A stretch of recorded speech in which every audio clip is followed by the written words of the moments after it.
Everyone, thanks for tuning in. In my last video, our summer ended at Den Island. And surprise, when I got back home, I didn't have any time to share any updates from Colorado. There's that pesky thing called 5th grade. School just let out, and I'm so happy to be back on Simra. Today's episode, my dad, mom, and I will uncover Simra from her winter cover and bend on the sails. Double surprise, the otters left us plenty of poop on board yet again this year, and I was the deck swab. Once Simra's in ship shape, we shove off and take her for a shakedown cruise over Memorial Day weekend. Let's go!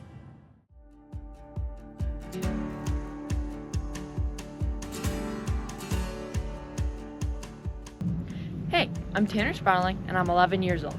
During the school year, I live in Evergreen, Colorado.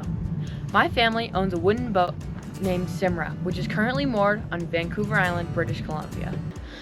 That's in Canada! Every year, my family sets sail during the summer to explore wild places in the Pacific Northwest. This channel will document the stories of our adventures, from the beautiful scenery to caring for our boat and more. Join us on Sailing Simra. To tell the story of opening the boat up for the season, we kind of need to start back in late October when we buttoned up the boat for the winter.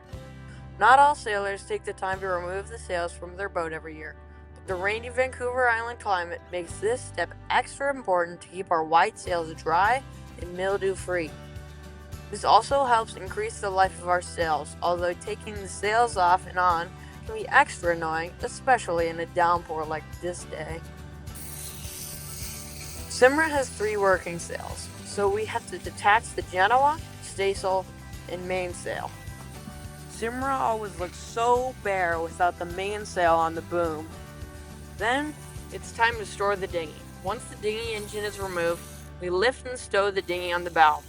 The dinghy doesn't have bottom paint, so it can't stay out in the water during the winter. We lift it out to prevent it from getting crusty with barnacles.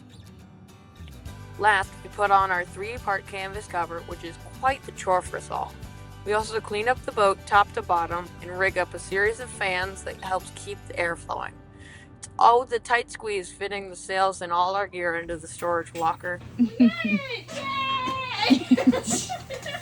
God help us when we open this. But we always manage to zip it up for the winter.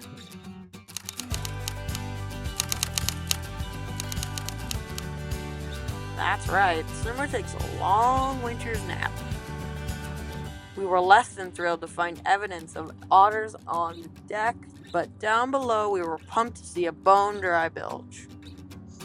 Not long after, I was put to work helping remove the cover and swabbing the deck.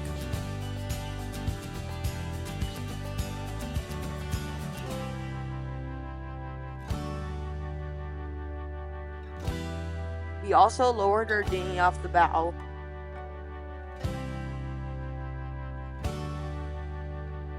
With the engine on, I zipped over to the fuel dock for a bag of ice to make the evening's beverages extra refreshing. After we tested our engine and systems aboard the dock, we pushed off to spend a night on the hook.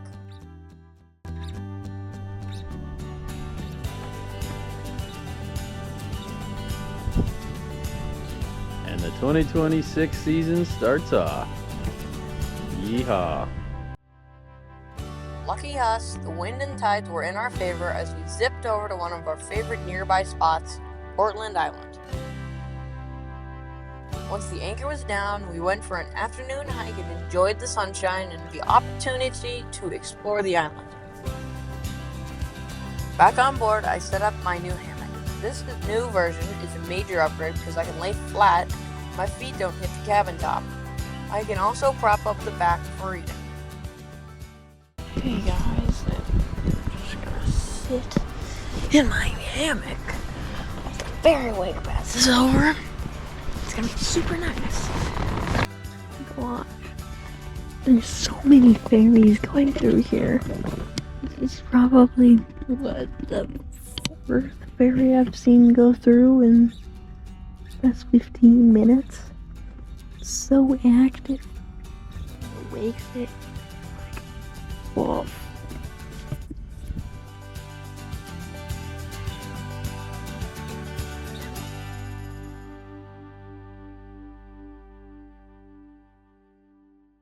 The next morning, we headed back to the dock. It was a quick trip out, but we'll have plenty more time on board when we set out later this summer for our 6-week trip. Speaking of which, I know you're curious about where we're heading this season. We've loved exploring Desolation Sound and the Discovery Islands in the past summers. This year, we're going to head further north to the Broughton Archipelago. This cluster of islands is around 300 miles from our home port and will mean that we'll need to transit the challenging Johnstone Strait. This strait is open at the northwest of the Pacific, and the mountains on Vancouver Island and the mainland funnel the Pacific wind and waves down this long waterway. We'll need to plan our transit carefully and plan for a long day of upwind sailing. But the reward is accessing a remote corner of British Columbia that's home to some of the world's most incredible wildlife and equally incredible views. Once inside the Broughtons, our goal destination is Lacy Falls. Beyond that, we're going to let our curiosity and the weather guide our way. We can't wait to witness some of the wildlife, from bears, whales, sea otters, and more, while we learn and observe the places the First Nations people once called home. We hope you'll join us. I'll be sharing a weekly video every Friday. Let us know in the comments what you want to see more of this summer. Next time, we'll be preparing and then setting off on our adventure. See you then!